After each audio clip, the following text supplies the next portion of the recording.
Então vamos falar, né, um pouco agora, né, sobre o contexto bíblico do livro do profeta Ezequiel, um profeta maior, um profeta que viveu ali na Babilônia, né, com 30 anos de idade. Ezequiel já estava vivendo ali, né, na Babilônia junto com os exilados, né. Esse era o período do rei Joaquim, que tinha sido levado cativo para Babilônia.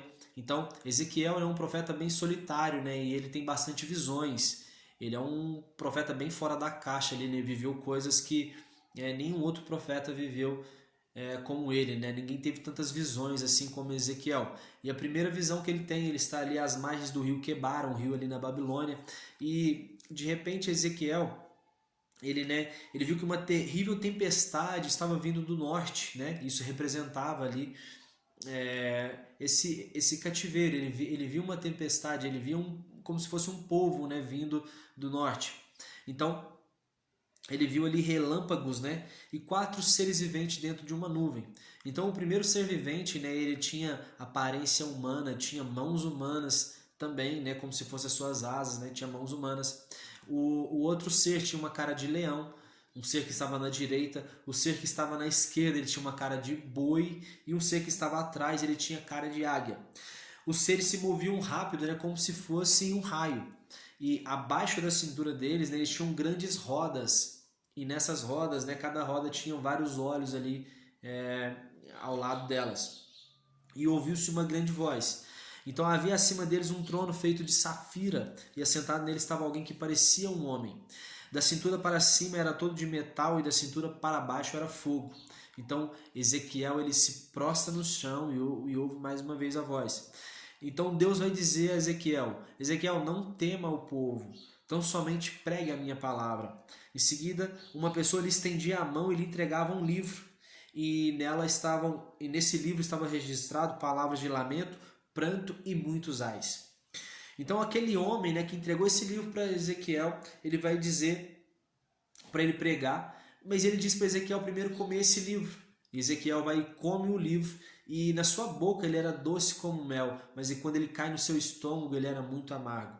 Então Deus envia Ezequiel e diz que ele será mais duro que o povo israelita. Ou seja, Deus estava dando uma mensagem ali para o profeta Ezequiel, mas estava dizendo: olha, o povo não vai te ouvir, mas por eles não te ouvir, você não vai desistir, você vai ser mais duro do que aquele povo. Então, Ezequiel foi enviado ali para ficar durante 7 dias próximo ao povo israelita. E ele ficou pasmado com o que ele estava vendo e ouvindo, porque o povo tinha se corrompido. Sabe, era um povo que ainda comemorava as suas festas solenes, como a Páscoa, a festa dos tabernáculos, mas era um povo que estava ávido ali por dinheiro, era um povo avarento, era um povo que mentia, um povo que falava não em nome de Deus, fazia falsas profecias. Então, era um povo que barganhava muito, estava preocupado muito mais com as suas riquezas e bens do que com a presença do Senhor. E além do mais, o povo estava muito corrompido, né, em tudo quanto é tipo de pecado. Então ele ficou horrorizado com isso.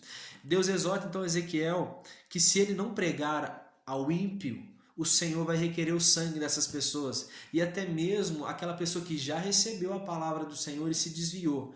Se ele não pregar para essas pessoas, o Senhor vai requerer o sangue dessas pessoas a Ezequiel. Então a obrigação dele é pregar. Deus ordena a Ezequiel ir ao vale e ali o Senhor falaria com ele novamente. Então o Espírito do Senhor entrou em Ezequiel e ordenou que ele entrasse em uma casa e se trancasse. O Senhor declara que a língua de Ezequiel ficará presa e ele não poderá pregar ao povo.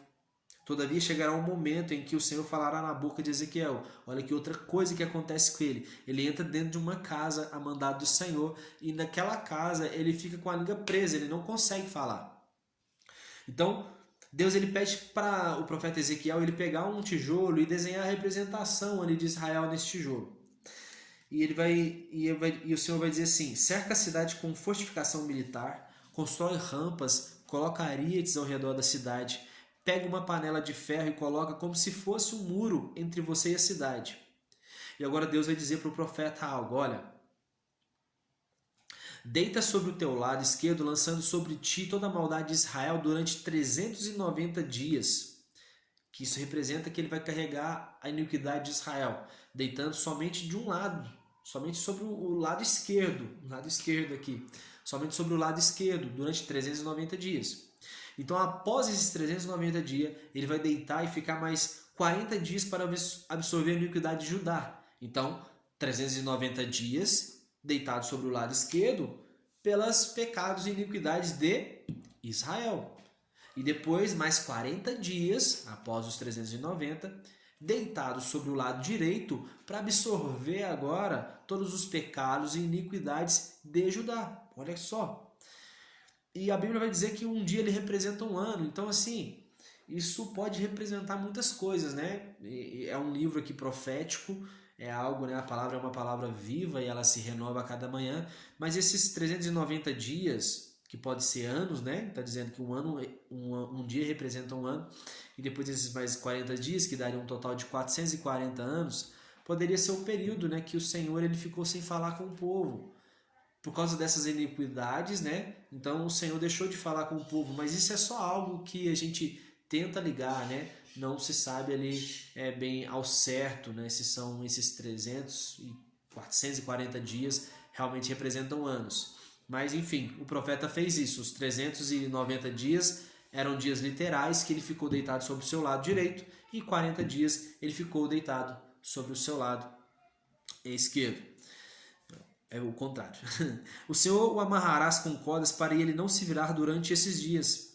E ordena ao profeta fazer pães para comer nesses 390 dias. E como é que o profeta ia assar esses pães? Ele ia assar com palhas e fezes humanas. Isso era o primeiro mandado de Deus. Só que o profeta vai dizer assim, não, Senhor, deixa eu cozer, né, os meus alimentos ali com fezes de animais, né?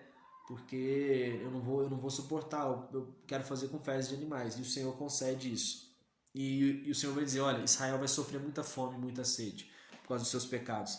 Então, Deus pede para o profeta pegar uma espada e rapar a cabeça e a barba. Então, Ezequiel pega uma espada, rapa o cabelo e rapa a sua barba. E divida os cabelos em 3 partes iguais. Quando vier o cerco, queimarás com fogo dentro da cidade. A segunda parte você vai jogar, eram 3 partes. Então a primeira parte, quando vier o cerco, ele queima.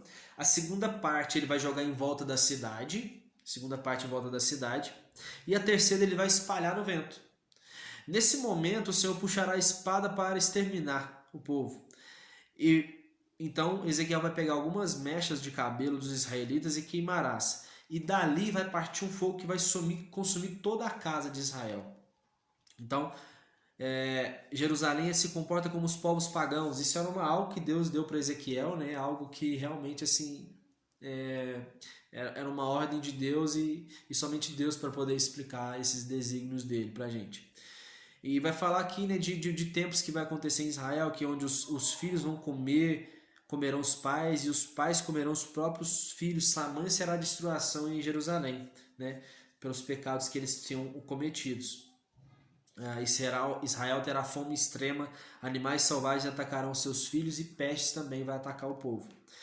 O profeta ele vai pregar contra os montes, né? Prega que os altares serão destruídos e os mortos de Israel serão lançados diante dos seus ídolos. Outra coisa que ele vai pregar também, né? Profecia acerca da destruição de Jerusalém. Fome, doenças, epidemias atacarão o povo, né? E os povos pagãos tomarão as casas dos israelitas. A segunda visão que Ezequiel tem aqui agora vai dizer, né, que no 5º dia do 6º mês de cativeiro, né, os líderes de Judá estavam reunidos ali na casa de Ezequiel e o profeta vê um vulto de aparência humana. Da cintura para baixo era feito de material incandescente, da cintura para cima era um resplendor muito superior ao metal mais brilhante. Esse ser pegou Ezequiel pelos cabelos e o levou para entre a terra e os céus, e o levou também a Jerusalém e lhe mostrou o ídolo que provoca os ciúmes em Deus. O ser diz que as atitudes do povo o afastou de um lugar que ele ama. As atitudes do povo afastou Deus de um lugar que ele ama, ou seja, próximo do povo. Em seguida, Ezequiel foi levado para o pátio e foi ordenado ele escavasse na parede, onde havia uma porta. E ele entrou, Ezequiel entrando nessa visão, ele escava a parede e ele entra e ele vê 70 líderes anciões de Israel, né? E os líderes, eles adoravam seus ídolos particulares. Agora, peraí, nós estamos falando de líderes israelitas que tinham que adorar um único Deus, né? Homens zelosos homens, né, consagrados pelo Senhor, que estavam adorando ídolos particulares. E eles pensavam que Deus não estava vendo, né, que Deus havia abandonado a nação. Então o ser bradou imediatamente. 6 homens vieram com suas armas prontos para a matança. O Senhor ordenou ao homem vestido de linho com um tinteiro na mão que passasse pela cidade e marcasse com um sinal na testa aqueles que não compactuaram com as práticas erradas do povo, e os demais eles seriam exterminados por outros 2 executores. O profeta fica indignado, mas Deus o consola dizendo que o povo é injusto e derrama sangue. Deus ordena ao homem vestido de linho pegar debaixo dos querubins brasas acesas e espalhar por toda a cidade. O profeta vê querubins e rodas semelhantes às que ele viu da primeira vez. Os querubins tinham 4 faces. O primeiro rosto se assemelhava a um boi, o segundo a um homem, o terceiro se assemelhava a um leão e o quarto a uma águia. Os seres viventes eram os mesmos que ele observou ali junto ao rio Quebar, a primeira visão que a gente leu aqui. E eles sempre olhavam para frente, nunca olhavam para o lado. Então, essa foi uma outra visão que Deus deu para Ezequiel. E Ezequiel agora ele vai, numa outra visão, ele vai ver 2 líderes ali de Israel, que um é Pelatias e o outro é Jazanias. E esses líderes praticavam o que era mal. E eles estavam ensinando o povo que o povo devia construir na Babilônia, que nada ia acontecer contra eles. Então, Ezequiel prega contra esses homens. E Ezequiel diz que o povo seria simplesmente carnes na panela, como estavam profetizando. Então,